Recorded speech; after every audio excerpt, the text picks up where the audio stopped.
अव्यक्त आदीनि भूतानि व्यक्त मध्यानि भारत अव्यक्त निधनानि एव तत्र का परिदेवना। प्रस्तुत श्लोक श्रीमद् भगवद गीता के दूसरे अध्याय का 28वां श्लोक है। और इस श्लोक में भगवान कृष्ण अर्जुन को जीव की अवस्था, कब वो व्यक्त है कब वो अव्यक्त, ये समझा रहे। देखिए, व्यक्त और अव्यक्त अवस्था ये क्रम से चलती है। जो आज व्यक्त है वो कल अव्यक्त हो जाएगा, जो आज अव्यक्त है वो कल व्यक्त हो जाएगा। अव्यक्त का मतलब जिसके लिए आप उसकी सीमा, परिधि, आहार, व्यवहार ये सब निर्धारण कर सके, वो अवस्था व्यक्त अवस्था है, जिसे आप देख सके, पहचान सके। और कोई भी जीव, कोई भी वस्तु, प्रत्येक वस्तु इस सृष्टि में व्यक्त और अव्यक्त अवस्था को क्रमशः प्राप्त करती है। यह समझने वाली बात है। जैसे यदि हम देखते हैं कि एक जमीन का टुकड़ा है, उस जमीन के टुकड़े पर कोई इमारत बनी। अब वो इमारत बनी तो वो सदैव के लिए नहीं है। कुछ समय पश्चात, अपनी आयु को पूरा करने के पश्चात, वो इमारत धीरे धीरे जर्जर अवस्था में आती है और फिर गिर करके फिर वैसे ही जमीन के रूप में आ जाती है। आप इस बात को समझिए। व्यक्त और अव्यक्त अवस्था, भगवान कहते हैं कि जीव पहले अव्यक्त होता है, फिर व्यक्त होता है, फिर अव्यक्त हो जाता है। यानी जन्म से पहले जीव अव्यक्त है, और जब उसका जन्म होता है तो मृत्यु तक, जब तक उसे एक निश्चित परिचय प्राप्त रहता है, तब तक तो व्यक्त होता है। और मृत्यु के बाद, इस शरीर के नाश हो जाने के बाद, जीव फिर अव्यक्त अवस्था में आ जाता है।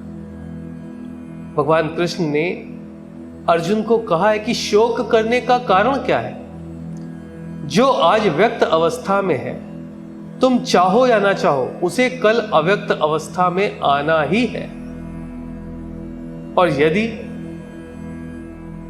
वो परिचय व्यक्त से अव्यक्त अवस्था में आना है, तो इसका अर्थ ये नहीं है कि आप धर्म का अनुपालन छोड़ दें। मोह किसे कहते हैं? मोह कहते हैं एक ऐसी स्थिति को जिसमें व्यक्ति ये समझ लेता है कि यदि आज वो युवावस्था में है तो सदैव युवावस्था में ही रहेगा। वो कोई भी कार्य ऐसा नहीं करता जिससे उसका भविष्य चिंतन दिखाई दे। ये अवस्था मोह की होती है। यदि किसी व्यक्ति को मोह है तो वो कभी भविष्य दर्शन कर ही नहीं सकता। उसको लगता है वर्तमान समय में जो उसकी स्थिति है, वो स्थिति सदैव वैसी ही बनी रहेगी। यदि आज वो धनी है, यदि आज वो सक्षम है, तो उसे ऐसा लगता है कि वो सदैव धनाढ्य बना रहेगा, सदैव उसकी स्थिति ऐसी ही रहेगी जैसे आज है। और इसका दूसरा स्वरूप भी है। जो आज दुर्बल है, जिसके पास धन नहीं है, यदि वो ये सोच लेता है कि हमारा जीवन अब इसी प्रकार से कटना है, तो ये भी मोह है। समझने का प्रयास कीजिए। जो समय है वो श्रृंग और गर्त के रूप में चलता है, यानी कभी ऊपर और कभी नीचे। तो जिस व्यक्ति का समय आज ऊपर है, यह आवश्यक नहीं है कि सदैव उसका समय ऊपर रहे।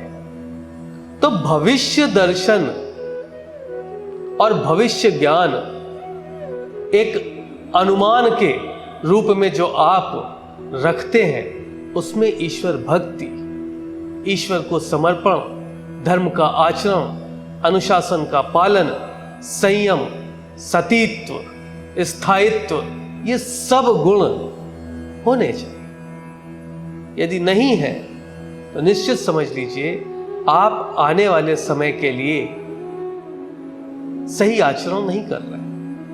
भगवान ने कहा है कि भाई आप समझने का प्रयास कीजिए।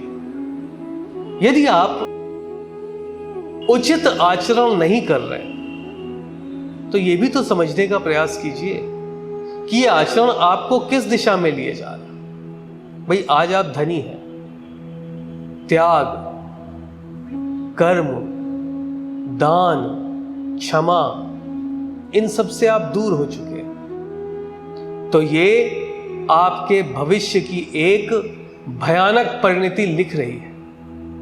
आप इसे रोक सकते हैं, स्थायित्व प्रदान कर सकते हैं। ध्यान रखिएगा, समय बदला नहीं जा सकता, लेकिन यदि आपके कर्म सात्विक हैं तो बुरे समय में ईश्वर और ईश्वर के प्रतिनिधि आपकी सहायता के लिए सदैव आपके आसपास खड़े होंगे।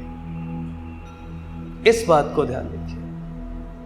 भगवान कृष्ण कहते हैं घटित हर घटना, उसके बारे में आपको जानकारी तो है, लेकिन आप उसका शोधन नहीं कर सकते।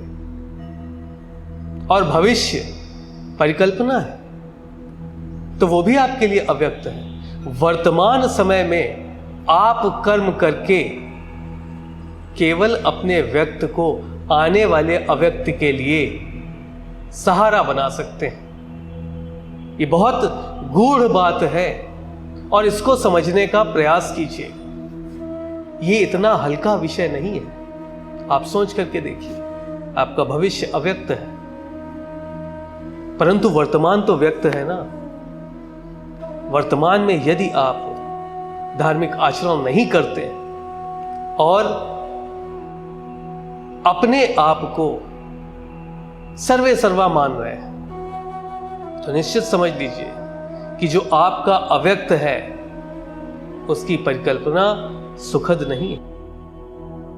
और हमको हमेशा ध्यान रखना चाहिए कि यदि हम किसी का अपमान करते हैं, यदि हम किसी का तिरस्कार करते हैं, तो कल उसकी स्थिति हमारी भी हो सकती है। क्योंकि आज की स्थिति में मेरा व्यक्त शायद उसके व्यक्त से उच्च स्तर का है, परंतु भविष्य में यह भी हो सकता है कि मेरा व्यक्त उसके व्यक्त के आगे बहुत निम्न हो। यदि आप इस प्रकार का जीवन जी रहे हैं कि आप चाहे अव्यक्त हो चाहे व्यक्त, आपके आचरण में किसी भी प्रकार का विक्षोभ नहीं उठ रहा है, तभी आप सद्गति को प्राप्त हो सकते हैं। ऐसा नहीं होना चाहिए कि व्यक्त में आचरण दूसरा और अव्यक्त में आचरण दूसरा। हमेशा उद्देश्य भी स्थिर होना चाहिए।